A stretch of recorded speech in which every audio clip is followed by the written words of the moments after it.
Get ready to dive into a cinematic gem that masterfully blends heart, humor, and humanity. By the end of this journey, you'll be laughing, crying, and reflecting on the power of human connection. Let's explore why this film has touched millions of hearts around the world. One late night in Paris, Driss is driving his employer, Philippe, through the city.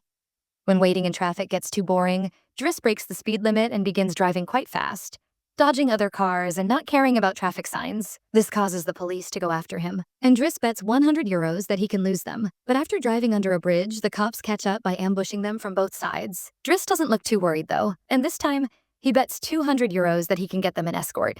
The cops make him leave the car and he starts acting then, behaving offendedly and telling them Felipe can't move and he is taking him to the hospital. The officers find proof of this when they find the wheelchair in the truck, and when approaching Philippe, they see him convulsing, which is also an act. Seeing as it's an emergency, the cops forgive Driss for breaking the speed limit and offer themselves as escorts on their way to the hospital. To celebrate winning the bet, Driss plays September by Earth, Wind, and Fire, and when they arrive at their destination, he shares a smoke with Philippe as soon as the cops are gone. Driss promises he'll handle it and drives them away just before the hospital staff can find them. This unique friendship started months earlier. Philippe and his assistant Magali are interviewing candidates for a new caretaker, but the process is painfully dull. Most responses are robotic and uninspired. Then, out of nowhere, Driss barges in, cutting ahead of the line. He's not interested in the job. He just needs a signature to prove he applied so he can keep his unemployment benefits. He's direct, a bit cheeky, and even shamelessly flirts with Magali, but Philippe is oddly amused by his candor and invites him to come back the next day for the paperwork. Driss returns to his lively, cramped home in a working-class area where his younger siblings create constant chaos. His older sister Mina steps in to help, being the more responsible one. While waiting for their mom, Driss spots his brother Adama getting out of a shady-looking car. When Adama dodges questions about where he's been, Driss becomes even more suspicious. Later, their mom arrives home, and Driss hands her a stolen Fabergé egg, casually saying he's been on vacation. But she's far from impressed. He vanished for 6 months without a word and now acts like her home is a pit stop. This is where their paths begin to intertwine, setting the stage for a friendship that defies all expectations. Fed up with his lies and overwhelmed with caring for her other children, she kicks him out and tells him not to return. Driss spends the night hanging out with some friends from the neighborhood, sharing smokes and snacks. The next day, he heads back to Philippe's mansion to collect his papers. He's greeted by the housekeeper Yvonne, who gives him a tour of the house, explaining Philippe's daily routine. She even shows him the room he'd have to himself, complete with a private bathroom. Driss can't help but eye the bathtub before being ushered to meet Philippe, who hands him the signed paperwork but also offers him a trial job. Driss agrees to the 1-month trial, and Philippe jokes that he won't last 2 weeks. After settling his things in his new room, Driss is trained on how to care for Philippe. He learns how to stimulate Philippe's legs, transfer him to his wheelchair, help him shower, and change his clothes. Things take an awkward turn when Driss realizes he has to put on Felipe's compression stockings and even assist with bathroom hygiene. Though he grumbles and protests, refusing at first, he eventually accepts these tasks as part of the job. Later that evening, while enjoying a snack on the roof, Driss is interrupted by Philippe's daughter, Elisa, and her boyfriend Bastien, who are looking for a private spot to sneak away. Driss shoos them off. Over time, Driss adjusts to the daily routine with Philippe, though he makes a few rookie mistakes along the way, like handing Philippe the phone instead of holding it to his ear, or forgetting the baby monitor while taking a bath. Despite the hiccups, he starts to find his footing in this unexpected new role. Driss also takes on the task of organizing Felipe's mail, sorting it into different folders. While he opens most of the letters for Philippe, there's a stack of private ones he's strictly told not to touch. When he stumbles across a flyer advertising female escorts, he decides to create a separate folder for them instead of tossing them in the trash as Philippe instructs. Driss still finds ways to have fun. He continues to flirt with Magali, though she remains uninterested, and occasionally calls escorts to keep him company. One morning, after Yvonne barges into his room to scold him for being late, she spots some dangerous weapons in his bag but chooses not to say anything. That day, Driss is tasked with driving Philippe around. Refusing to treat him like cargo by loading him into the back of a van, Driss opts for one of Philippe's sleek, rarely used luxury cars. At first, Philippe hesitates, insisting they should be practical, but he soon warms up to the idea of a faster, more thrilling ride. Yvonne, however, remains unimpressed. As they try to leave, they find a neighbor parked illegally in front of their entrance, blatantly ignoring the no parking sign. Driss doesn't hesitate. He confronts the man, grabbing him by the collar and threatening him until he moves his car. Philippe is amused by Driss's boldness. Later, the pair visits a museum where Philippe plans to purchase a piece of art, a red blotch on a canvas that Driss insists is a waste of money. Afterward, Philippe meets with a relative who expresses concern about Driss's violent tendencies, and reveals that they've discovered his criminal record. But Philippe brushes it off. He values Driss precisely because he doesn't treat him with pity and isn't afraid to joke around with him, something few others dare to do. After yet another unsuccessful attempt to flirt with Magali, Driss joins Yvonne for dinner in the kitchen.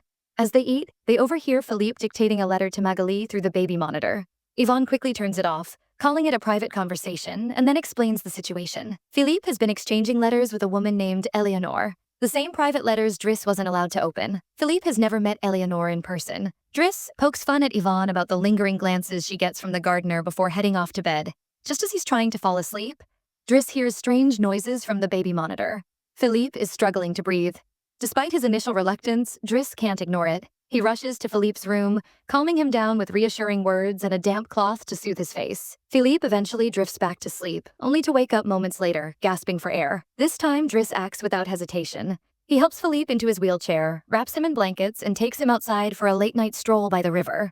It's the first time Philippe has seen Paris at night in years, and as he relaxes, he opens up to Driss. When a group of women passes by, Philippe confides that his condition prevents him from being intimate with a woman, though he still finds pleasure in having his ears massaged, as they're a sensitive area for him. He explains that his medication has its limits, and that he sometimes suffers from phantom pain. As the phantom pain begins to creep back, Driss offers Philippe a hit from his joint. Though hesitant, Philippe tries it and loves the relief it brings. Later, they stop at a restaurant, sharing a meal and trading jokes. Philippe decides to open up further, sharing more of his past. He met his wife when they were students, and shortly after marrying, they faced the heartbreak of 5 miscarriages before she was diagnosed with a terminal illness. It was then that they adopted Elisa. Philippe also reveals his love for competition, extreme sports, and speed, something paragliding once gave him before his accident changed everything. If you've made it this far with me, kindly hit the subscribe button to help grow the community, so when I post another video, you will be the first to see it. Now let's continue. During a paragliding trip, Philippe's life changed forever when bad weather caused him to crash, leaving him with a broken spine. Yet, he often says his real disability isn't the wheelchair, it's living without his wife.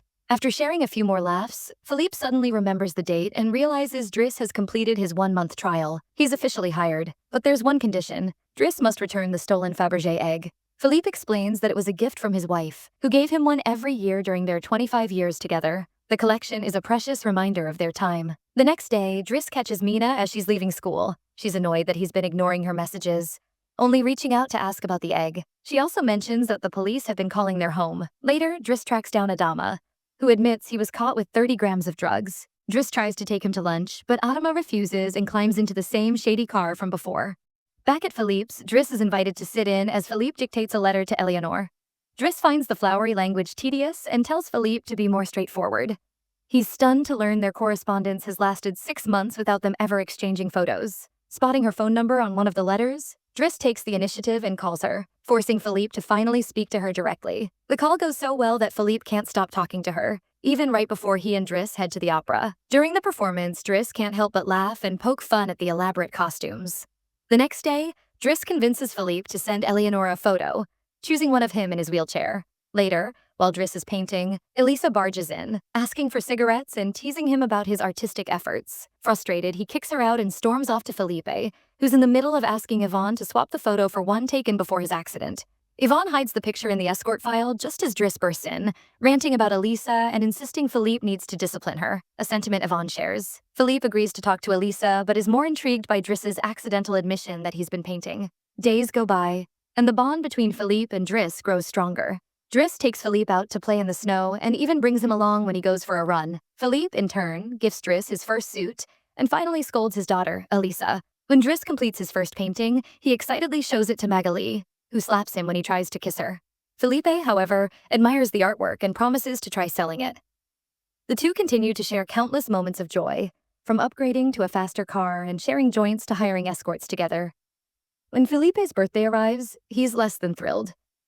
Every year, he pretends to be surprised by the party thrown in his honor, where distant relatives show up to confirm he's still alive. Felipe predicts it'll be as dull as ever. As the guests enjoy live classical music, Driss searches for Elisa, who's locked herself in her room, crying after taking some of Yvonne's pills. She's heartbroken because Bastien broke up with her, calling her a tart, and begs Driss to confront him, which he agrees to do, but only for a price. Meanwhile, Philippe shows Driss's painting to a relative and sells it for 11,000 euros. Back in the dining room, Driss chats with Yvonne, who reveals that Magali is in a rocky relationship with someone named Fred, reigniting Driss's hopes. As the party winds down, Philippe tries introducing Driss to some of classical music's greatest hits, but Driss can only respond with jokes. When the band finishes, Driss pulls out his iPod, blasts Boogie Wonderland by Earth, Wind and Fire, and starts dancing in the middle of the room. His moves are electric, and soon he's got everyone, even the stiffest guests, joining in. Felipe watches with a smile, clearly enjoying the unexpected energy. Later, as Driss helps Philippe to bed, he opens Eleanor's latest letter. She sent a photo, revealing she's quite beautiful, and suggests they meet in Paris the following week. When the day of their date arrives, Yvonne and Driss spend hours helping Philippe try on countless outfits until they find the perfect one, ensuring he looks his best for the long-awaited meeting. Since Yvonne is the one taking Philippe to his date, Driss uses his day off to track down Bastien. He confronts the boy, threatening him until he agrees to apologize to Elisa and bring her croissants every day. Driss also tells him to fix his messy hair. Afterward, he visits his mother at work, but only watches her from a distance, not approaching her. Meanwhile, at the restaurant, Yvonne and Philippe wait for Eleanor, who is running very late. After an hour passes, Philippe gives up, calls Driss to pick him up, and leaves just as Eleanor is arriving, completely unaware of her presence. That same night, Philippe takes Driss on his private plane and hands him the money he earned from selling the painting, leaving Driss overjoyed. The next morning, they head to the countryside, where Philippe decides to go paragliding, and insists Driss join him. Driss is terrified at first, but after some initial panic, he ends up loving the experience. When they return home, Adama is waiting for Driss. Driss scolds him when he notices the scars on his face, but Adama still refuses to open up about what's going on in his life. Frustrated, Driss makes Adama wait in his room while he calls Mina to reassure her. He then goes to help Philippe get ready for bed, but Philippe isn't tired yet. After making Driss examine a painting with him, Philippe asks about Driss's family. At first, Driss hesitates, but he eventually opens up. He reveals that Adama isn't technically his brother, and the people he calls his parents are his aunt and uncle. They brought him from Senegal when he was 8 because they couldn't have children, and his real name is Bakari Bassari. But since other kids shared that name, they started calling him Idris, which eventually became Driss. Years later, his aunt miraculously became pregnant, and after his uncle passed away, other men entered the picture, leading to more children in the household. Philippe tells Driss he must return to his family, as Adama needs guidance, and Driss can't spend his life caring for an old man. The next morning, after Bastien arrives with croissants and a better haircut, Driss packs his bags. Magali says goodbye, revealing her partner, Fred, and Driss finally gives up on her. As he leaves, Yvonne teases him about Magali and gives him the escort file he started. Driss finds the photo he chose for Philippe hidden inside, tossing the file but keeping the photo. Outside, Driss confronts a car blocking the entrance, telling Adama it's a matter of principle. Later, Driss and Adama pick up their mother. Meanwhile, Philippe struggles with his new caretaker, a boring man he dislikes. One night, Philippe refuses help for his phantom pain, so Yvonne calls Driss. This leads to the chaotic police chase and hospital visit at the beginning of the story. Afterward, Driss drives Philippe to the coast, calming him with the sea. Later, Driss trims Philippe's beard and takes him to lunch but leaves before Philippe's date arrives. Driss wishes him luck and returns the stolen Fabergé egg. As Driss leaves, Philippe worries, until Eleanor arrives, delighted to see him and unbothered by his wheelchair. Hey, I know you enjoyed this captivating story of Driss and Philippe. There is more to come, so do subscribe to this channel and be part of every storytelling moment while you get thrilled and entertained. Until the next video, have a lovely day.